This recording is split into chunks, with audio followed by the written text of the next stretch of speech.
one of the worst things you can do to children is isolate them from death. From very early on, children should be exposed to death. And it does the opposite of what people think. I think it gave them peace. Maybe it gave them a little fear, but in a good way. A sense of, wow, what I do in this earth matters. My name is Tim Anderson. Welcome to Father and Friend, where men learn to live for the good of their families. Today, we're with Father Peter Kavanaugh. He was raised in a missionary and musical family and shaped by authors like C.S. Lewis and G.K. Chesterton. He found in the Orthodox Church a continuity with the apostolic tradition that answered his search for truth. Now he serves as the rector at St. Benedict Orthodox Church in Wichita Falls, Texas. He and his wife, Zoe, are raising 4 children, and he is the founder of the Ave Maria Farm. Benjamin Lyda has over 20 years of experience teaching and leading in all kinds of school settings. He holds a Master of Humanities and Master of Theological Studies.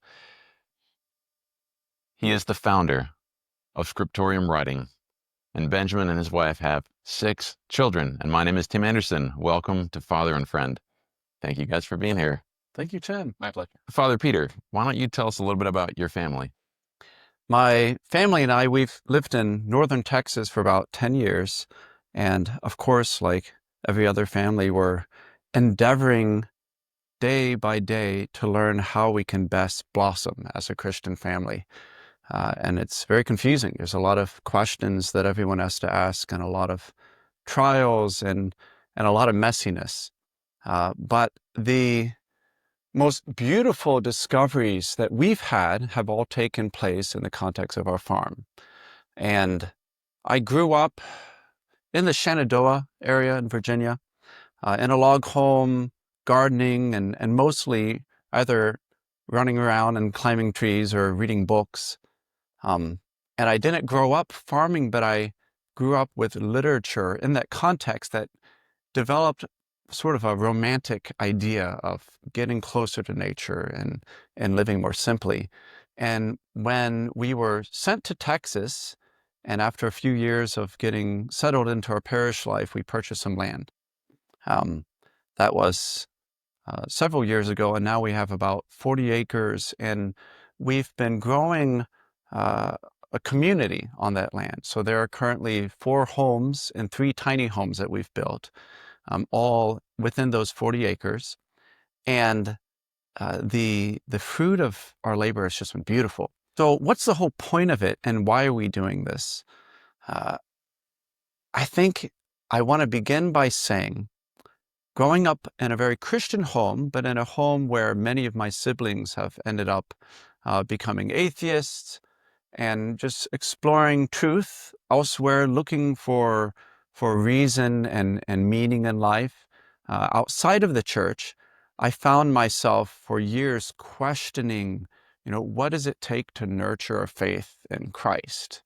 Is it a matter of apologetics? Is it a matter of reading the right things or going to the right college? Or what's the crux of the problem of our times? And I'm completely convinced that one of the main reasons people have lost faith is we've lost contact with reality. Mm-hmm. God has made creation. God and his logos are woven all throughout creation. And when you spend time in creation, in the present moment, enjoying it, cherishing it, learning leisure, as opposed to just entertainment that helps you to escape from reality, then you encounter the Spirit of God. And so my wife and I have been very intentional at getting our children out into reality. We don't have any television. My children have never even seen a video game or any of the those devices. And what's so beautiful is they don't miss anything. So when I was younger, I always said I wanted to raise my children playing with sticks and dirt, and people would laugh at me, right? But the reality is they're so happy with sticks and dirt. And we're so happy seeing them covered with sticks and dirt.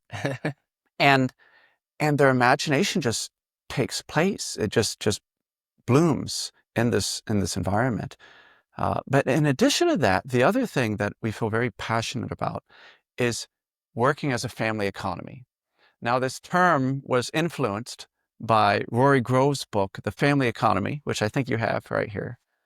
I'm completely convinced that this is the best parenting and family-centered book out there right now. And it's very short, it's very simple. And for myself and so many others who've read it, it didn't give us something that we had never thought about, but it sort of crystallizes a vision that I think a lot of people are starting to experience, because so much of the direction that the modern world is taking in terms of education and rearing children doesn't seem right. It doesn't make sense. Children are separated from their parents. Everyone is isolated. Home is now a hotel. It's not a home anymore. No one really wants to come together and enjoy just quiet time around the table. And then we're sending off our kids. We're intentionally separating them. In fact, we've been taught in our culture that it's a virtue to let your children go as soon as you can, get them away from you so that the world can raise them and they can get those values outside of home. And then we wonder why they don't come back afterwards. Do you feel like in your family growing up, you feel like that was part of what occurred? That's such a good question. So I grew up in a beautiful home with wonderful, very devout Christian parents. And I think they did a lot. I think they did the best they could with what they had, which I hope my kids can say about me. Um, and they raised us in a very intentional family. We had dinner around the table every day. We prayed and read the Bible daily. Um, and yet, as I've grown up, I've had to challenge myself to see, what do I love about my parents and how I grew up, and what do I want to do a little differently? And since becoming a father and beginning to homeschool, I've realized how incredible it is to be able to spend my days with my children, to live my life with my children. Uh, if there's anything that really hurts the most when I think about my childhood, my dad, who is such an incredible saintly Christian and missionary, was very busy and was often gone. And I have a lot of memories of my father being distant. I knew he was doing good things and he was always there when he could. But I can think of a lot of experiences where I wish I had more day-to-day, one-on-one interaction. I wish we could do work together.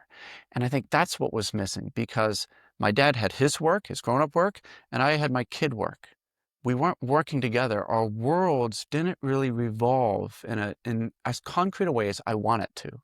And so in our life, in our family, we've really made an effort to let our children know that they're participating in the food we eat, to let them feel that they're part of our life, that I don't have a life at work that's separate from them, but we, as much as we can, to a limited extent, but as much as possible, our worlds are overlapping. We're not raising our children to be kids. We're raising them to be noble adults, full human persons. And I think that's something also in our culture that we're missing. We segregate our children from everything. We give them different forms of worship. We give them different entertainments, but we're not respecting them as profound, divinely crafted persons, just as much of a person as I'm a person. And so it's been such a joy seeing how a family environment that focuses on being persons together, sharing our life together, working together, just brings so much meaning. And I'll tell you a story, just one example. I saw this and it made me so happy. So we all farm, the kids wake up right away and they do their chores and they don't grumble about it because it's their life. And I've become convinced of this. I heard someone say the other day that your children will do what you loved the most.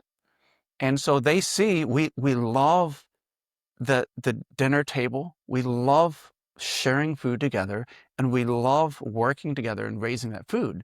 So we have everything from chickens and pigs and goats and ducks and cows, and we have 2 dairy cows. And I started milking one cow, and my son, without me telling him, our goat gave birth, and so he went and started milking the goat. And we're picking up, we're going to drive down to Houston, 5 hours away. But we won a goat through 4-H, and he's going to milk because that's what you do. We're family. And the other day, my 9-year-old son, he started making traps. He wanted to trap rabbits, and he was really upset. And he gets very deeply involved, emotional. He's a high emotional intelligence. And he came to me and said, I can't trap anything. And I said, it's okay. It's all right, son. He said, but I can't bring any food to the table. He was so upset, almost to tears. Well, he found a rabbit. He trapped it. And I had to leave. I had mass in 10 minutes, but he came with his rabbit. All right, son. So I was late to mass, but we had to process this rabbit, and we ate rabbit for dinner.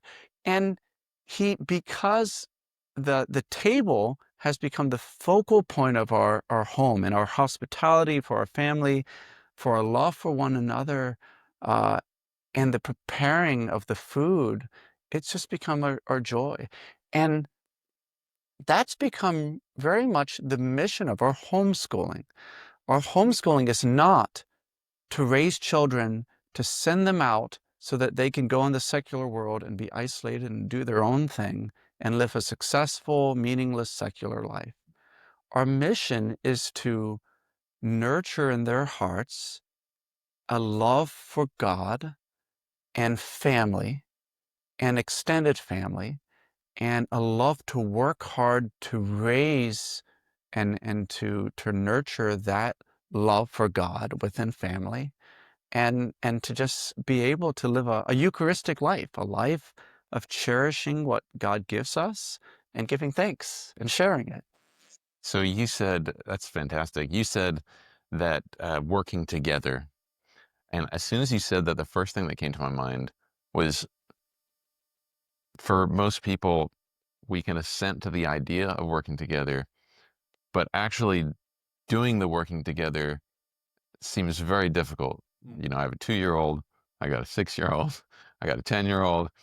I don't know how to work together. I mean, especially in our modern era, right? People work in front of a computer. We have devices, most people, right? So,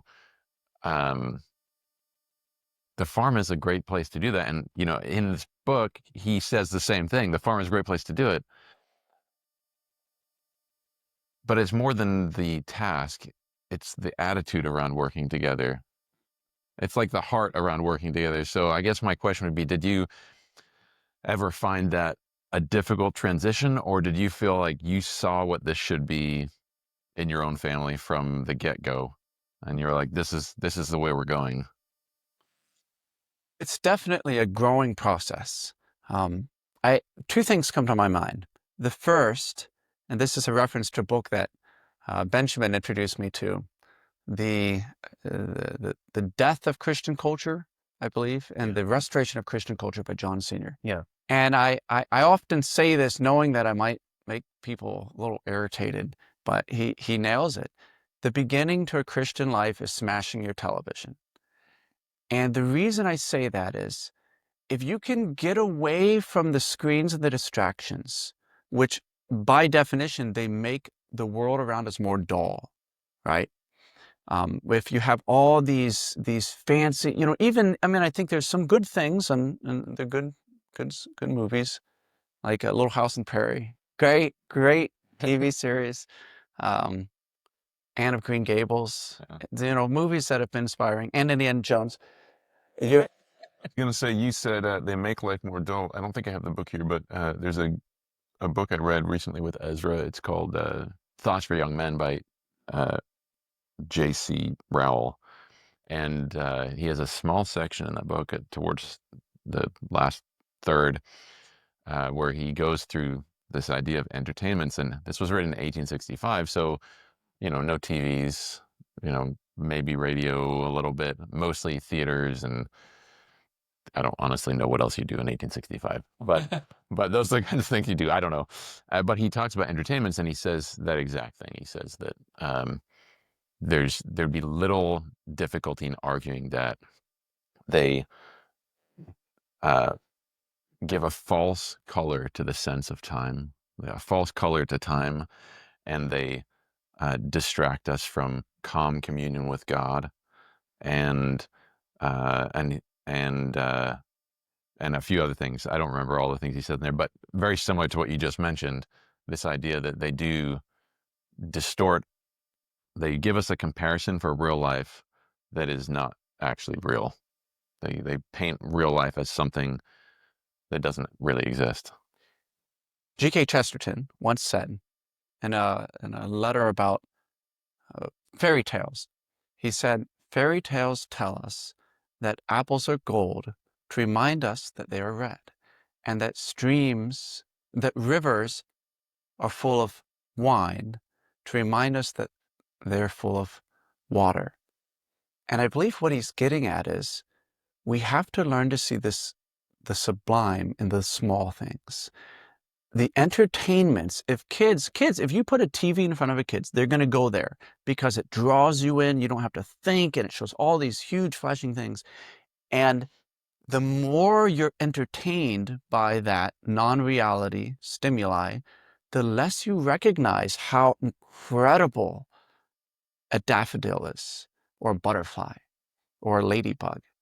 And so if we as parents can avoid, and I struggle, we all get distracted by certain things. But if we can shelter our home from things that are going to kill that natural propensity in us to see how absolutely profound sitting down at a table with someone you love and having a coffee or a glass of juice, that's incredible. I mean, this is a divine being in the image of God. And so, and I've noticed this, it's really neat parenting, because you have these ideas before and you see it's true. The kids just love this. And kids naturally love these things. They love having tea time or having a picnic. And so I think the first thing that comes to mind there is trying to set aside the things that keep us from seeing how beautiful something simple is, that's natural and wholesome. And then when you're in that environment where there's space and breath to just enjoy life with one another and the small, simple things, then I think it's a matter of just recognizing that persons are the goal, not the end product. It's messy. My kids, my 4-year-old, she's got more energy than, I think, if you gathered all the college students and the local university together, she'd surpass them. I mean, so we're all outside. My kids are constantly making messes. She's always taking the chicken feed and dumping it around. And so it's messy. It's definitely, sometimes you have to be patient. But at the same time, just we talk about it, we share it. I often, I very unapologetically tell my kids if they're hot, I'll say, "That's good. It's good for you. I'm sweating. That's great." And I try to inspire them to be excited about being a man, being a lady, or rising to the task. So again, it's not a matter of saying, "Do this or else you're in trouble." It's the goal is to help them to see it as wonderful, or in the very least, an important part of our duty. One thing that really, this is another example of the importance of having animals or plants experiencing death. We had something happen to us that really changed the tone, and I hadn't thought about it until just now for quite some time, but we purchased our first 4 rabbits. We were really excited about raising rabbits. We're going to have a rabbit farm. Well, all the YouTube videos are somewhere up north where it doesn't get to 110 degrees. Kill rabbits. So rabbits are kind of part of our past for the most part. But we have 4 rabbits, and they were so excited. And one was sort of a foo-foo rabbit. I got my daughter just because it was cute. Well, one day, it was the first hot day, we hear a scream. Rabbits will scream every once in a while if they're really intensely scared or in pain. And we ran out there and all 4 were dead. Heat stroke, just like that. And it was devastating. We were all weeping. We were just really sad for a few days. It was hard. And after that, I told my kids, we got more animals. And I said, all right, we've got to take care of these animals. If we don't, they're going to die. And then there were a few times early on, and a daughter, my son, said, oh, I don't feel like doing my chores. I said, all right, the bird's going to die. And immediately they got up and they do their task, and they recognize that they are responsible for something meaningful. They're not just doing work because mom and dad say to do it and it's a chore but it's real. There's an importance to it. And also, like I said, they don't see it as a distraction from what they really want to do. They see it as part of life. It's not like, well, we're kids, we're supposed to play games, and now we got some chores to do. No, we're humans, and we're sharing the family together. And I think that's really important. And it's a struggle. We all complain. I complain. There are times when they grumble, or they don't want to do certain things. Or one of my children is very absent-minded. And again, I think it takes a lot of patience and just trying to work with their gifts. My son is naturally inclined towards plants. He loves plants. And so I've tried to help him focus his time on that. And another daughter is just fascinated with horses. And so we started getting her horse riding lessons. And so we're struggling, to help them to blossom where they can best find their strengths. Have you guys found that the animal or the living being creature, Adam, because we're connected to more technological devices, that we miss out on the reality of death a little bit? Yeah, let me respond to that from an educational perspective. There's a whole lot that we study in literature and in science classes. Gives kind of a false sense of knowledge. And a student who is only in a classroom and only indoors and only learns about life and death from literature and only learns about the biological processes from a textbook has, I believe, a false sense of knowledge, a false education.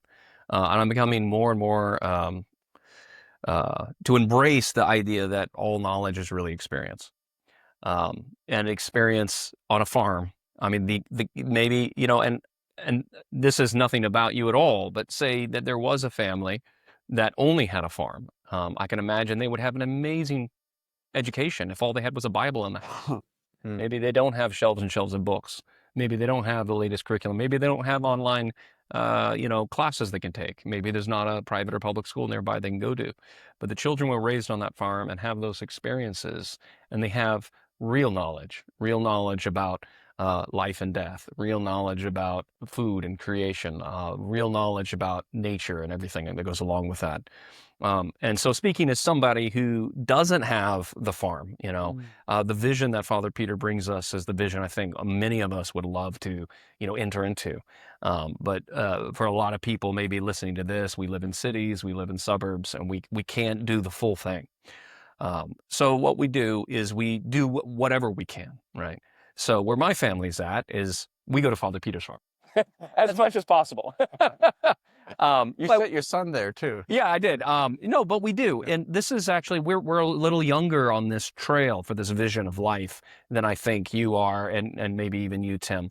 And so what we've done is we've tried to get out of the city just to start, just so there's some space for the kids to move around in. And we got a few chickens, and we've had chickens in a backyard in a suburb. So those are things, and rabbits too. We've had those in a suburb before as well. And even if you can't do that, as any time you can get kids, you go to the park in the city and there's a green field where they play soccer, but usually there's a creek along the side. But you notice kids don't want to play on the field. They want to do their free play down by the creek where things are natural, where things haven't been touched. So you take the kids to the park, but you don't take them to the playground, you take them to the creek. So there's different degrees by which we can give our children these experiences, even if we don't have access to, the cows and the pigs and the chickens. But maybe you do. Maybe it's just a matter of going out of our way a bit. So one simple thing we've done, we don't have cows on our property, but there's a dairy about 15, 20 minutes from us. So we drive out to the dairy and we get the milk It's raw milk straight from the cows. As my kids like to call it, fresh milk. And they don't call the fresh milk at the store. That's not fresh milk to my kids. But we get fresh milk, and they see the cows, and there's always these calves around the corner, and they'll go and pet the noses of the calves and spend as much time with them as they can. So it's not that we are able to necessarily run the farm in our own property, but what we want to be able to do is give the children as many of those experiences as we can, so they can have that contact with reality, as you said. And I think you're right, Father. I think that it's the illusions created by media that you know something or that you've seen something when you haven't. I just took my family just last week. We went to Yosemite in California, which I remember from my childhood as being one of the most beautiful places on earth. And we've read books about it and they've seen pictures of it, but then they got there and it was, wow, Dad, they never dreamed it was anything like that. So there's no replacement for the actual experience. And for those of us who live, not on farms, there's other ways, and we have to continually explore how to give our children those experiences in measure. Well, something you mentioned about the experience, I think, with the advent of technology that's more and more immersive, Yeah. you engage more and more of your senses, and so you believe. It's not just that you think you've seen a picture, it's that you start to believe you've had the experience. Yeah. And I think, to your point of missing out on reality, if I wear VR goggles and I hear the wind blowing on my ears while I'm standing on top of Mount Everest, my mind can believe I've been to Mount Everest. I've certainly never been to Mount Everest. And I've never experienced the real dangers, the real opportunity for death to come my way that I would in a real life scenario, where I can go down the creek and fall in. I can trip on a rock. I have mosquitoes biting me, and I miss out on the uncomfortable, but the real parts of that experience. So there's certainly something there. I don't know what happens, though. I think a lot of people are asking this question: what happens next with the advent of more and more technology that seems to more completely invade our minds and allow us to believe things that have actually never occurred? I wonder, this is just off the cuff, I wonder how much contact with reality necessitates a certain amount of acceptance of danger. And we're very averse to putting our children in any kind of danger, any kind of risk at all. Our kids are, padded in padded rooms these days, but for my kids to go down to the creek, there's rattlesnakes down there. We have poison ivy down there. I think the dog got a bacterial infection in his ear, so there's risks involved for them just to play in these places. That's not a playground provided by the city. But maybe that's necessary. There's bringing the rabbits home, right? There's the risk of death that the children can see, and we're just so averse to that. So there's no question, as I see it, that virtual reality technology is demonic. And the reason is, so one might think, oh, well, some child, this sounds great. You have a farm, how blessed you are. And what about the children in a skyscraper and they never get to go out? And so this gives them the possibility to hear and feel the waves of the beach and the salt of the sea. But the problem is, those weren't made by God. Those are man-made constructions. They're fakes. And even if you can fool the psyche, the soul knows the difference. You could have a robot and we're probably not far from it, a robot that really could convince you that it'll be a good wife. But that wife can't love you. Christ's love will not pour through that because it's not an image of God, right? And so by escaping into these false, godless, and by godless, I mean empty of God. Yes. Literally. Less of God, yes. No God. Yeah. Because God is reality. I am that I am. That's his name. God is in reality. If you want to touch God, you have to go to reality. How do you get away from God? You leave reality. To some extent, the farther you leave that reality, the farther you move from God. And so it would be better for someone in the city, because it's true, we can't all live in city in the country, and sadly we can't all live in Texas. But it would be better for a child in a city to learn to sit down and look at ants on the ground and marvel. Like they're incredible. Just my grandmother, who was a saint, she used to spend hours just walking. She would write me letters, just sitting down or walking and watching ants just work on a little anthill. You can go to the middle of downtown Detroit or Chicago, and you can find anthills. You can find weeds that are growing, something with a flower that's growing through a crack. That's absolutely incredible. You can watch pigeons. Pigeons are profound. It's a little bit of heaven on earth. And so we need to nurture that love for reality. And part of that, now this is such an interesting thought that you made, that the death that's in it, death and fear and bigness, right? Because when are we going to experience God truly if we don't experience him in some place that shakes us? Because God is awesome and fearful and huge. And I always tell people coming into church, and in the Orthodox Church, there's a lot of emphasis in mystery. And people who are not acquainted with this form of ancient worship will come in sometimes and say, well, I don't know what was going on. And I usually tell them, that's great. Because going to church for a worship service should be like standing on a mountaintop in a huge storm. You don't know what's happening, and it's scary. Something bigger than you is there, and it pulls you out of yourself. There's an ecstasis, right? An ecstatic moment of just encountering thou and wanting to fall on your knees. And also with death.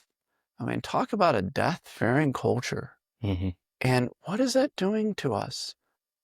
How is that affecting us and our children? I remember studying psychology. You're saying that we're afraid of death. We're afraid of death. That one of the worst things you can do to children is isolate them from death.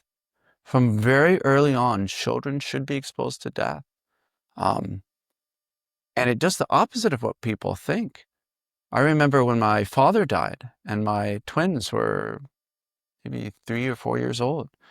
And we brought them up to the casket and they kissed their grandfather. And then I drew a little children's book that's not really worth showing anyone else, but we read it together. We talked about death and death and paradise and God and everything on the other side of death became real to them. Not just something parents talk about or should be talking about. It became real. And I think it gave them peace. Maybe it gave them a little fear, but in a good way. Mm-hmm. A sense of, wow, what I do in this earth matters. This is big. Something about technology, it makes those kinds of things manageable. Yeah. I stand on top of Mount Everest. I don't have to be afraid because I know I'm not actually going to die. Right. But when I do stand on top of Mount Everest, then I get the full experience. And so in some ways we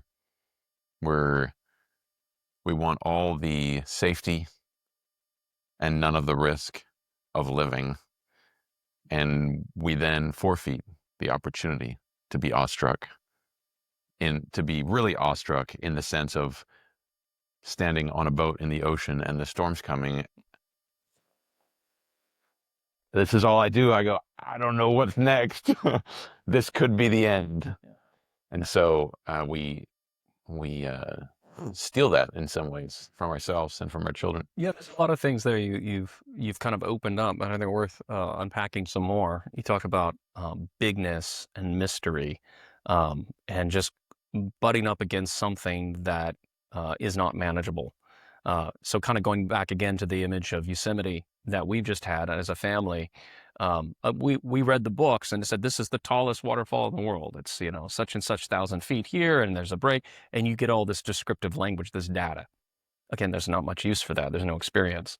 But then we went there and we went on like a 7-mile hike up stone steps that were about, 1.5 feet apart, and the water of the waterfall and the mist is coming all over us, and the steps are slippery. and we're getting dehydrated, and we're not sure we're going to make it, and we're exhausted. And so it's one thing to say, yeah, it's big. And it's another thing to say, I'm exhausted. I don't know if I can make the end of this hike. And actually, all of us felt that way. At one point, I said to my wife, I said, maybe we made a mistake coming this way. We should have turned back a lot sooner. But we kind of trekked on. I mean, it was hard. But that butting against the bigness of the thing gives you a much more of a respect for the reality of it, again, than just the kind of the data bites that we collect about this or that phenomena. So yeah, there's so much going on there that you've brought up with reality and bigness and death and those things we can't manage, and the mystery of worship and the mystery of this world that we can only encounter by getting into it. Wonder if there's a degree of needing to suffer to really value something. Yeah. You could watch a documentary or look at a picture book about something like that. But when you have to trek up the mountain and sweat and smack mosquitoes, Yeah. and you make it, there's that aha moment.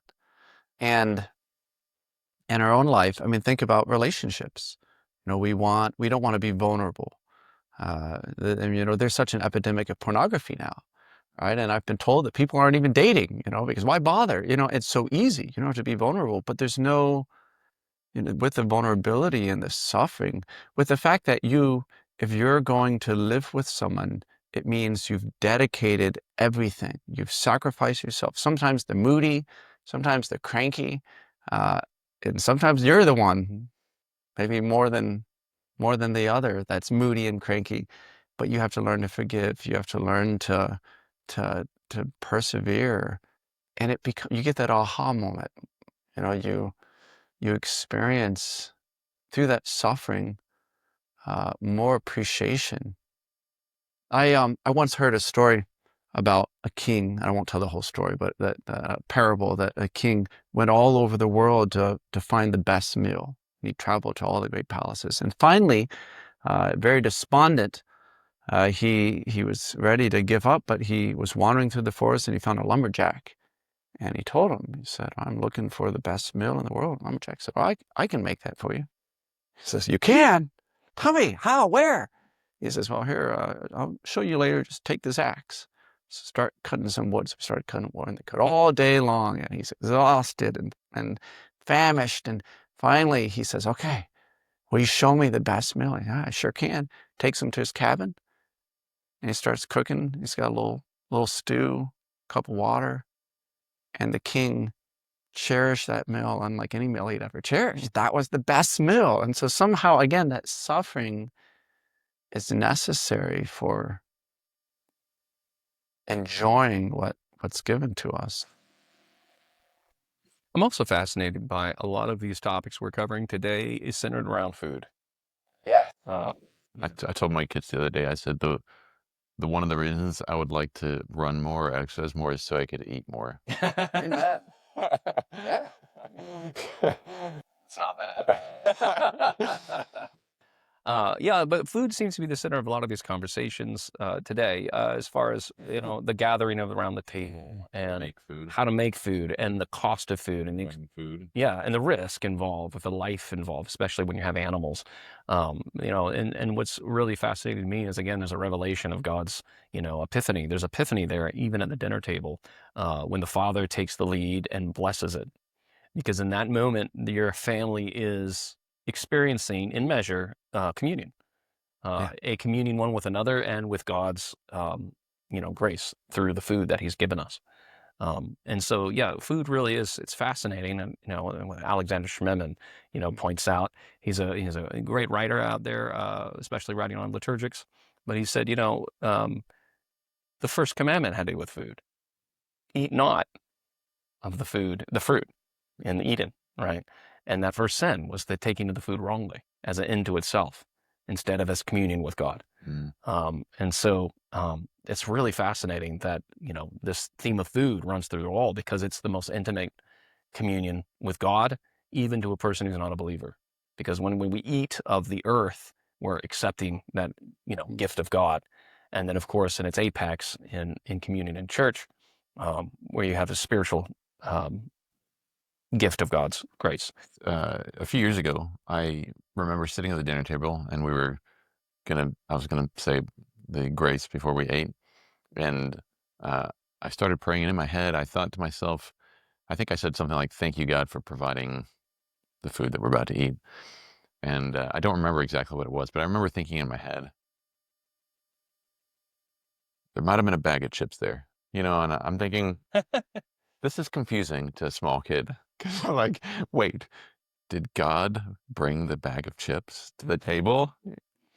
And there is something about being connected to food where I remember I don't remember if it's the same meal or later, I started praying something along the lines of, let's say we had, fried chicken or something, thank you, God, for providing the chicken who sacrificed its life so that we could then enjoy it here at the table.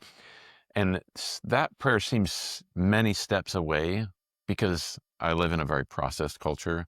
So I get the chicken at the store, right? Because even that's confusing. Thanks God for providing the chicken. Well, if I was a little kid, I'm like, you didn't, you just went to the store and picked it up, right? But when you start to go all the way back, and you probably have this experience more than many,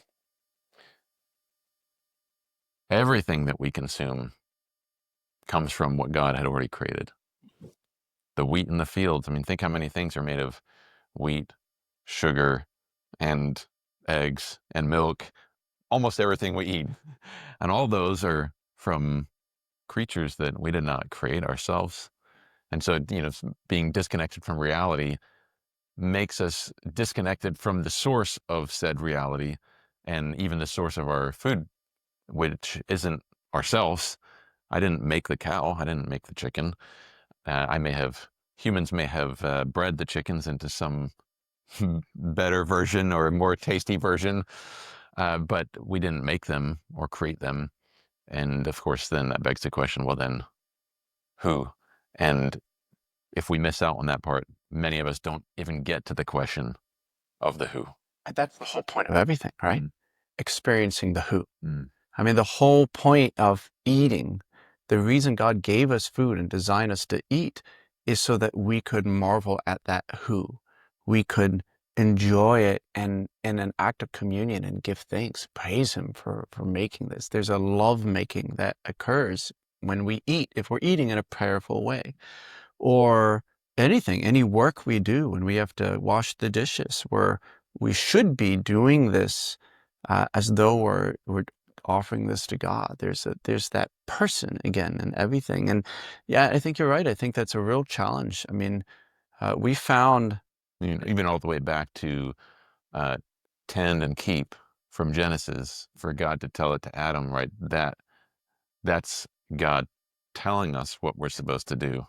and he's doing it for him. He's doing it for his boss. This is given to you. And Benjamin, you mentioned the first commandment having to do with food, and now think about how in the new covenant, God redeems that. We were damned by food, and now we're saved by food. Yeah. Unless you eat my body or blood, you shall have no life.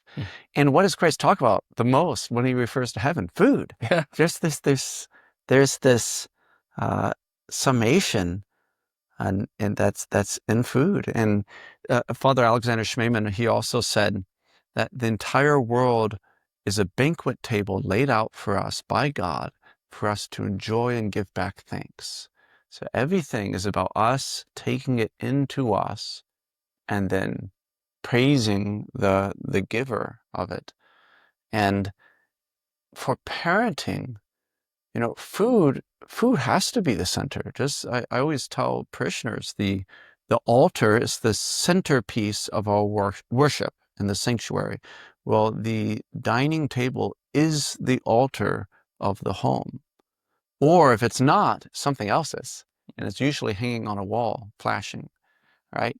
But in a life that brings us back to the giver, there's that table is so important, and enjoying that food. And of course, some days are better than others. Some days the kids don't want to eat, or they throw it or something. And it's a struggle. There's a struggle to perform the liturgy of worship and the daily home. But that gives a much bigger context to the encouragement to have family meals together, to eat dinner together. So oftentimes, I went to the homeschool conference not too long ago. I've interviewed some dads. The encouragement is eat dinner together, eat meals together, and that's good. But I think it does miss something, because then you go, oh, sure, we'll eat meals together, and then families sit in front of the TV and eat meals together, or we eat meals together, but we go through our tasks for the day, or we don't talk, or people look at their phones while they're eating, go to a restaurant and everyone's staring at their phones. They're eating together, sort of. Yeah. But it misses the whys and the reasons for doing it. I think there's a practical question there about how do fathers then consecrate meals in the home. Sometimes you have to eat on the run. Sometimes you guys are rushing out the door and it's just like, hey, let's just grab this bag of chips and take it in the car because we got to get to lessons or whatever, right? Those are realities that we kind of all struggle with as we're kind of, sometimes our schedules kind of conquer us instead of us conquering our schedules. We were talking about on the way over today, what we can do, what all of us can do is to plan and set aside particular meals, and do them in such a way that it is a sacred act. Of course, it's going to be on major feast days. It's going to be at Christmas. It's going to be Thanksgiving. It's going to be Easter. It's going to be birthdays. There's basic days that should be ritualistic meals, right? A ritualistic meal would mean like, we're going to put the tablecloth on. We're going to set the table. We're going to use plates and we're going to wash them afterward. And our dishwasher, we have a curse. This is an aside. We have a curse. We always live somewhere with a broken dishwasher. And so we're again in a house with a broken dishwasher. So we have to wash our dishes by hand, which honestly, we probably don't do very well or very regularly because we all get tired of washing dishes. But last night we had a birthday party and, it was really great because several of us got together and started washing the dishes. And so this whole process of setting the tablecloth, cooking the meal, not with the bag of chips, and, especially choosing special meals, like specific things. Like we will always have salmon on March 25th, because that's the day that we remember that the angel came to Mary and declared, you're blessed among women. And so we always have salmon on that day. And so it's something that we all anticipate. Everybody's like, oh, it's the 25th of March. We're going to have salmon tonight. The kids remember. We remember. And most families have Thanksgiving turkey every year. I was with a group of people who one year said, hey, let's just get Chinese takeout for Thanksgiving. And my wife and I were like, what do you mean? You're supposed to have a turkey. This is what's done. And so we volunteered to provide the turkey because we were so adamant, you got to have the turkey. Whether or not it matters that you have a turkey. You got the Chinese buffet for Thanksgiving Day. We actually did one year because we were traveling on Thanksgiving Day. So, sometimes you can do what you got to do. Actually, we went to Hawaii once and we had pork. Because it was like a luau on Thanksgiving Day. Yeah. So you do what you can. So it's not that it's turkey that makes it special, but the point is that it's a ritual. The point is that this is what our family does. If your family does Chinese takeout probably better cook it, just keep it, in line with all we've been saying. But if your experience in your family is like, hey, we're going to make stir fry every Thanksgiving, great, make stir fry, but it needs to be stir fry every year. So there's an anticipation, there's an excitement, there's a consecration of the day, saying this is the day we have stir fry. This is the day we have salmon. This is the day we have turkey. And it means something. And it doesn't mean something just because, but because this day is set apart. This is Thanksgiving. This is a birthday. This is Christmas. And these are really, really powerful ways we form the hearts of our children so that when they are adults, they'll remember the smells, the tastes, the tablecloth. Mom always brought out those dishes on that day. We were allowed a sip of, sparkling grape juice that day or whatever. Whatever that tradition in your family is, they're going to grow up. And, part of this conversation began with, how do we inculcate on the children the loves of the things we want them to grow up and continue to love? And establishing these rituals around the table is one way, because they're going to grow up, they're going to have their family, and they'll be like, oh, it's Christmas. We need to do that thing we always did. And the more senses you can involve in that at the meal, more senses involved in at the dinner table than any other ritual you can have in your household. The more senses you involve, the more they're going to remember, the more they're going to love, the more likely that tradition will continue. And this is a really, really significant way that we can, I believe, form the hearts of our children and hope they'll return to those things when they get older. You mentioned the love And that was actually something I was just thinking of right now, is that you mentioned the things you really love is what your children will see. And was your experience in your own family growing up. I did a talk recently where I used this idea of zeitgeist. You heard zeitgeist? But I called it Heimgeist. There's like a spirit of the home. And it's hard to define because so is zeitgeist. Zeitgeist is this substance, this atmosphere. It's the things you really love, the things the culture really loves. And so in the home, same idea. It's the things we really love, the things we really care about, the heart direction. What are we really pointing towards? And we, most of us, can assent to what we ought to be pointed towards, but we often don't live actually pointed towards those things. Maybe we're over here, maybe we're a little bit over here. And one typical example would be I put my family first, but I don't spend any time with them because I'm at work all day long. And I come home very late and nothing against staying at work late necessarily, but the idea that we could assent to putting our family first, but really our family is maybe second or third after work and ourselves and our own aspirations and our own career goals. So my question on that is when we come back to the idea of reality and living in reality and what are our loves, what are our real loves, how do we love what's right and good? How do we really love what's right and good? Not just say we love what's right and good. Yeah. I have a brief story. A friend of mine a long time ago told me a story. His son said, "Dad, what's a value?" I don't know how the word came up. What does it mean to value something? And he said, "Oh, well, when you value something, you spend time with it, you think about it, you talk about it." And he said, "Oh, you mean like your computer?" And and my friend was very, very humbled by this. And so really our modeling as fathers in particular just has such profound importance on that. And so it's something that we all, I mean, it's a great question. How do we show what we really ought to be loving and valuing? And it really does start with the father more than anything else. Yeah, the things that are caught, not taught. Yeah. Right. And how do we, and I mean, I would also assent that it's by the power of the Holy Spirit that we're changed to really love the right things. But so oftentimes that's also, it's tricky to see that in ourselves. I can say I love something and then I maybe realize months or years later, I don't, maybe I was loving the wrong thing. So how do you fall in love with someone? How do you fall in love? You spend time staring in their eyes. If you stare in someone's eyes, maybe I am in love with my computer.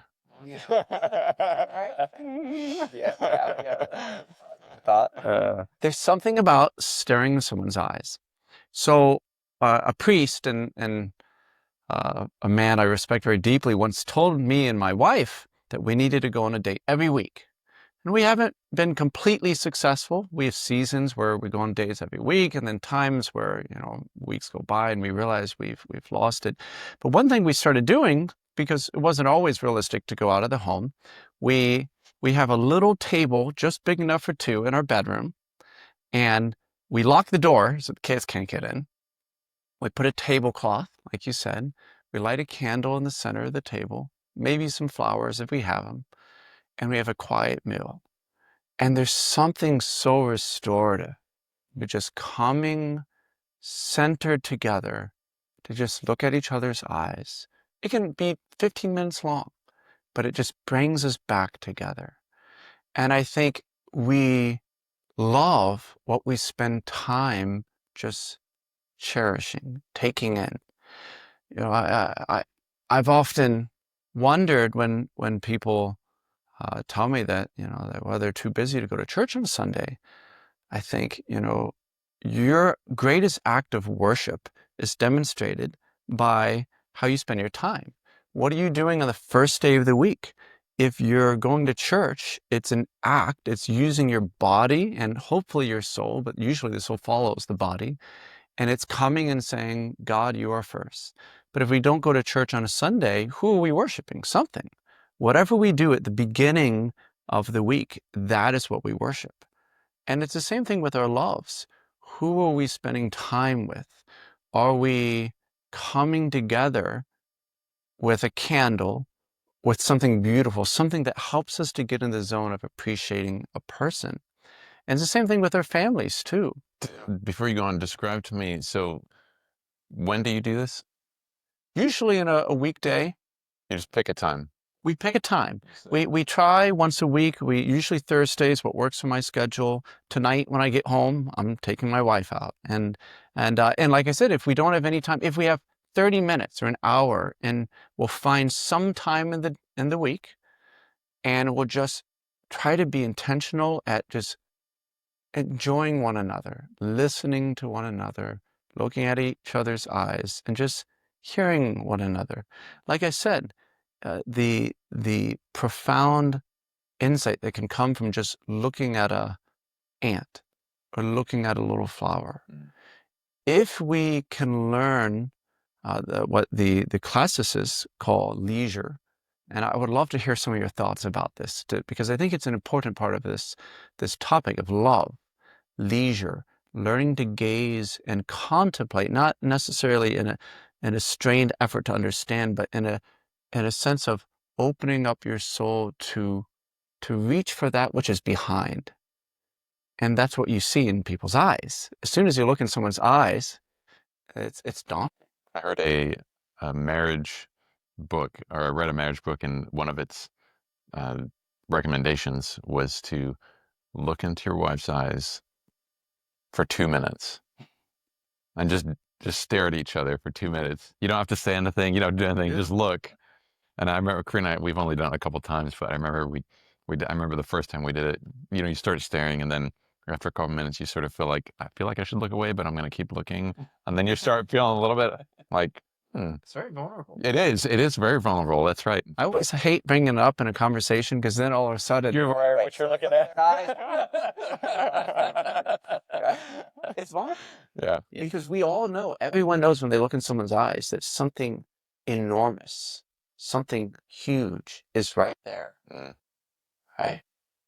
And so, and coming back to loves, and what are we loving? What is, we worship and love is closely connected, right? And our lifestyle, our rituals, those are what foster our loves. Yeah. The focal points in our life, the magnets that draw our attention, that whether it's not intentional, in which case usually it's a screen that has the most powerful magnetic pull in a spiritual level. And so our loves very easily get sucked into that. But if we can be intentional, and I like that, I'm thinking about that salmon. I'm getting hungry, actually. There's a pull to that when you're excited about a certain meal. My wife and her mother grew up celebrating a Russian tradition, and on Christmas Eve, of eating the Christ loaf, and there's a few meals that we eat, and there's something all year round that I look forward to. That it's a magnet, that tradition, or the Christmas tree, right? And so we have to be so intentional and careful about constantly checking what are the magnets in our life. And I think those magnets, those focal practices and focal points, that's what will cultivate our loves. So we talked about reality. We've talked about loves, and that time and loves are closely intricate, and worship closely linked. And you mentioned that you were interested in hearing about leisure. Yes. You introduced me to it, so I'm putting you on the spot. Is this like leisure versus entertainment, or? That's the question. Okay. Right. That needs to be fleshed out. Yeah, I feel like lately I haven't been very good at this, so I'm feeling a little bit on the spot in that sense. But yeah, leisure is what you do when you don't have to do it. Or I guess Tom Sawyer said that, right? Tom Sawyer was painting the white fences, whitewashing the fences, and he convinced everybody it was the best thing, because he's like, oh, you don't want to do this. I get to do this. I get to do this, he told his, buddies when he was punished to go whitewash the fence. And he started convincing all these guys, like, he's like, well, we kind of want to try it. I said, no, I'm not going to let you try whitewashing this fence. I said, well, here, I'll give you this, and this is like the 1800s. They got broken sticks and rocks and, little treasures. So Tom Sawyer ends up getting his friends to give him these little treasures, and then they whitewash the fence. And the conclusion was, work is what you have to do. And I don't remember if you used the word leisure or not, but leisure is the thing that you get to do. It's the thing you don't have to do. So that's good. The only problem is sometimes what we've done is we've replaced the you don't have to do it into just entertainment. Okay, so what's the difference? The difference there is that entertainment, I don't know if I can make a really clear distinction, but I think the simple way to say it is entertainment is passive. Leisure is something you're actually doing. So it could be whitewashing that fence. It could be, slaughtering the pig as a community, and have a big cookout, even though that's work in the sense that we're doing it together. But in our day and age, it is leisure because we don't have to do that. We could go to the store and just go buy bacon. It'd be a lot easier. But it can turn into leisure if the community's coming together around this, what we might call work and slaughtering the pig for a meal together to share. It becomes communion. In schools, I try to convince my students that this isn't work. It's a real bad habit teachers have and students have and parents who homeschool have. Do your work. Well, it's not work. A liberal arts education is leisure in that you don't have to do it. It's not something that children have to do to get a roof over their head. It's not something children have to do to, get a meal on their plate. They have the leisure to learn. So leisure has to do with something you pursue. Let's say that. We certainly used that terminology in our house. Yeah. Do your schoolwork. My kids have heard work enough, and I've used the term work enough, that when I do say, this isn't work, this is leisure, sometimes Whatever, Dad. yeah. But this may be proof in the pudding right here, though, because my kids did attend a private school for a few years, which had a very heavy homework load, and they were stressed out about it. We're homeschooling now again. And I told them regularly, just don't do your homework, because grades weren't that important to me. Don't do your homework. You don't have to do your homework. I'm not going to make you do your homework. My kids did their homework so dutifully, and I never once told them you better do your homework. In fact, they got excellent grades, and I never even showed them report cards. They started begging me for their report cards because I didn't go over them with them. I just no, I told them again and again, kids, I don't care about your grades. I care about your learning. I want you to love learning. But I told my children again and again, I don't care about schooling. I don't care about your grades. I don't care about your homework. I just blatantly have told that to my children on a regular basis. Well, the result was that while they're in that school, they all dutifully did their homework and they all got very good grades. But I never, ever asked that of them. So it became something that they pursued and they didn't have to. So that might be the best definition of leisure, that which you pursue when you don't have to. Watching a movie is not leisure most of the time because you're not pursuing anything. It doesn't demand anything. Well, and if anything, it gives you a false sense of accomplishment without even accomplishing it.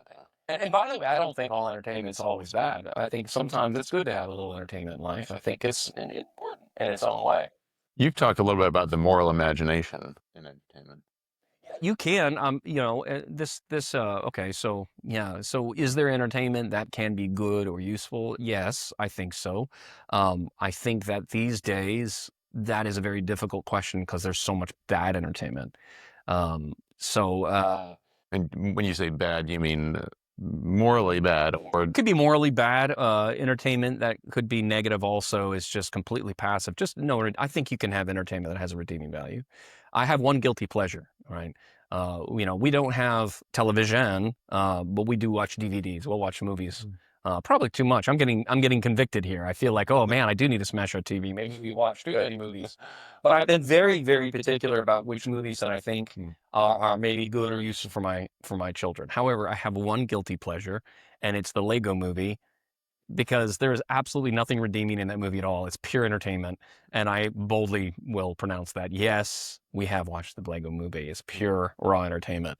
But what's more, as far as entertainment goes, I think it's better to find something that the whole family can enjoy, which is hard, very difficult. I have 6 children from 6 to, well, now 19. So I have a very wide range. It's very difficult to find that entertainment that's fitting for the whole family. We really liked, what was that called? All Creatures Great and Small. It's like a BBC series. Yeah, that was a great family series. That was entertainment. It's not leisure, but something that we could all enjoy together, that has redeeming qualities in the characters. And he's a vet in the early, I think the 1930s, 1940s. It's based on a true story that may or may not matter. And he takes care of animals, and they're trying to be good people. And, it's not bad. But leisure is more important, and it's something that, yes, I'm convicted just from this conversation. We need to kind of emphasize that more. Evening leisure might look like reading something together, and I think there's a difference between watching a film and reading, is because you have to pursue the meaning in the words. It requires something of your own imagination. There's a little bit more work involved. That is also difficult when you have a wide range of children. I think we started reading less as a family, as my older children became teenagers, and my younger ones, they couldn't process the same things. So there's definitely challenges. I don't know. Is that helpful? Well, yes, in many ways, and Sure. I have many more questions. It's a difficult topic to flesh out. Yes. Leisure, entertainment, and And how much everything of each. around that, Mhm. and what is what. So Joseph Pieper wrote one of the most famous books on this topic called Leisure, the Basis of Culture. It's a book, it's a must-read, just incredible work, and I think maybe the most important philosophical work in the 20th century. And however much I've studied this book, he doesn't give a definition of leisure, Oh, no. because it's difficult to put your hands on. There's a lot to it. And so I've heard people, and I can imagine many responding and saying, oh, well, you're saying, TV, or you're not really interacting, so video games must be better. But it's just the opposite. In fact, I think it's more dangerous, because it's sucking you're interacting, but there's something that's happening that's different than leisure, where according to Pieper's definition, and he's drawing from the Greek philosophers as well as the classical and scholastic philosophers in Christendom, leisure has more to do with contemplation and enjoyment. It's like I think of the word Sabbath, which means in Hebrew, sabaoth, to rest and to delight in. So there's a sense in leisure, you're entering into something meaningful, something almost outside of time. You're tapping into something that's not just, like you said, it's not just utilitarian. I have to do this. It's, I'm a human. I get to just be a human and just paint or whatever it is. I often go back in my mind. It's also not just doing something, being engaged in something. No, it's not just doing something. There's Contemplation's a good word. I think that's Because you mentioned passive versus active, yeah. but you could be active in video games, as you mentioned, or It's not just virtual reality. video games are really a problem, though, because it's such a narrowing of the scope of the mind. And I had this argument when I've taught in public school as well as private. And in a public school, I had this debate with a student who was explaining, "Oh, when I play video games, I can do anything. I can, blah blah." I said, "Actually, I tried with him. Meaning he could jump high mountain. Climb, he could be Spider-Man. He can climb a, building or whatever. I mean, we didn't get specific." And I tried arguing the opposite. I said, well, no, actually, it's narrowing the scope of what you're accomplishing. It's a really, really fantastic article. Forgive me, I can't remember the author at this time, about play and how play has transformed a child's, I'm sorry, how in the last several decades, the way we as a culture have defined play and offered play to children has been a limitation of the scope of their own self-government, and therefore a limitation on their own self-control and attention spans. And so the experiment was done, and this is pretty obvious, I think, nowadays in the 1950s, if you just told a child, stand there, just don't do anything, just stay there. And they could do it almost indefinitely by a certain age. Whereas you do that same experiment several decades later, and I mean, you're lucky if they can stand still and demonstrate self-control for 60 seconds. In this particular article, he was tracing this back to the history of toys. And he explained that the first time they marketed toys on television, he gave the exact date. It was called like the Bumbo Gun. I don't know. It was a toy nobody remembers. But the point is that it was a toy being marketed to children, that is what play is. Okay, so let's follow this for a sec. You mentioned playing with dirt and sticks, and that's the best thing. Yeah, absolutely. So if your kid finds a stick, that stick can be a snake, a staff, a sword, baseball bat, spear. It could be anything that the child imagines it. And so the child, when he interacts, especially with other children, they're going to start defining the boundaries of their own world, their own game, their own play. And they narrate their own stories as they're playing that game with a stick. Flash forward, we're in the 1950s, and now the stick isn't a stick, it's a wooden sword. So now we've limited the scope of the play. And that sword, that wooden sword, has embedded in it a script that tells the children what they ought to be doing. And so now the sword is a sword. It's no longer a snake. It's no longer stuff. Some kids will still do that, but the majority of the time they'll default back to the sword. So now they've just defined their role. You are a knight or some other soldier or some sort of character that uses a sword. Flash forward to the 1970s. Now the sword's a lightsaber. And so now there's literally a script involved, and the script's completely created by adults. And Luke, you're my father. Oh no, my hand. They shove their hand inside of their shirt, and they're Luke Skywalker. And they even know the lines. And so an adult is now governing them. An adult is telling them this is what you ought to be playing at. And the child is not governing and creating the rules for their own play. So back to the video games. Video game we've taken to a whole new level, where not only is the toy given to them and the script is given to them, but they're just doing this with their fingers, right? And they're even told what they look like. You know, maybe they can make a selection, but there's still a limited scope of what they can look like as they pick their avatar, right? And the world is completely created by some adult somewhere, and the child plays in this adult's world. And so I've tried to explain this to young people, that when you play a video game, you're not doing anything. You're not creating the world. You're not imagining it. You're not creating the limits. You're not creating anything that a child with a stick knows how to create. One of the repercussions of this is children don't learn self-government, which is directly related to problems with self-control and attention spans, which is kind of epidemic in our age. So that's kind of an aside, but it goes back into the whole. No, that's very interesting that and even the idea of that the child is playing in an adult's world. Yes. I think that's really interesting. And you see that. I mean, you see that in cartoons. We were watching something, or I can't remember what it was, but I remember thinking to myself, this was created by grown men and women, but it was for like a little kid. This is my reaction to that. Okay, the kid is playing according to a man's world, but which man? Yeah. I mean, that's the thing. It's not your father. It's not your priest. It's not Jesus. Right. It's this whole industry that is doing everything it can to get your money, right? I mean, we're talking, so far removed from home. And so how is that shaping you? What is that? What image is that impressing onto your heart? And it sounds similar to, but it's the complete antithesis to what we were talking about before, about how children are supposed to be interacting in the family all together, that they're not to be isolated, that it's meaningful, that they're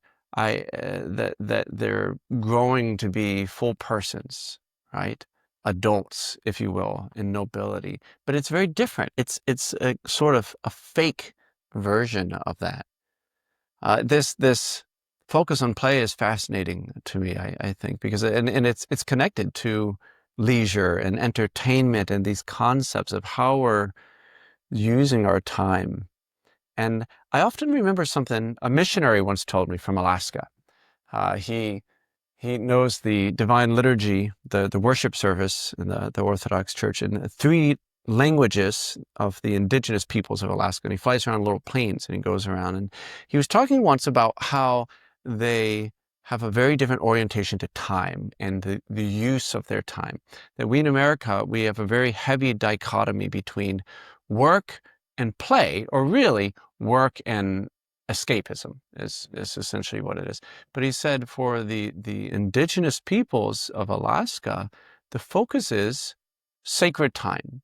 There is no dichotomy. It's not, well, now I'm working and well, now I can party. It's everything is ritualized and meaningful, and everything connects with their ancestry and with divinity, and there's a sense of entering into the moment, whether it's playing or it's working.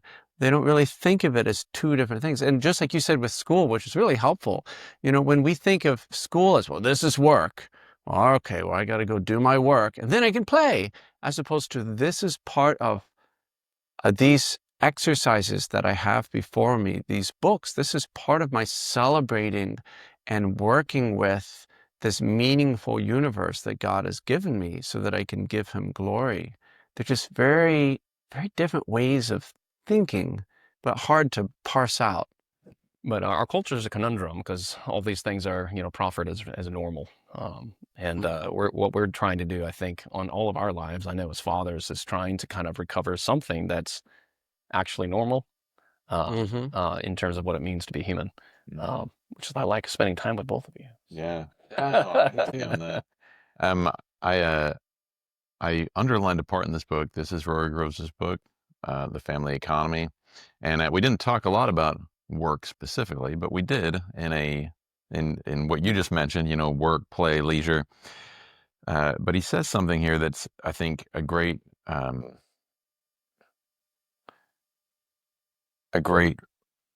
sort of summary of some of the things we've talked about. I was not merely a means to a paycheck. I think a lot of men in our culture feel like that. I'm just here to get money so that then we can have nice things. I was the pater familias, the head of the household, responsible for the entirety of my family's well-being, physical, spiritual, and economic. Felt to me, I needed direction. I needed direction to lead my family and sought God to supply it. And that's what we're trying to do here. And the other thing I wanted to mention, and we can close with this, this is someone who wrote the afterword of this book, Alan Carlson, and they wrote a family manifesto, and the has 4 points. We will build a new culture of marriage, and that's simply new, not because it's new, but because it's been lost and needs to be refound.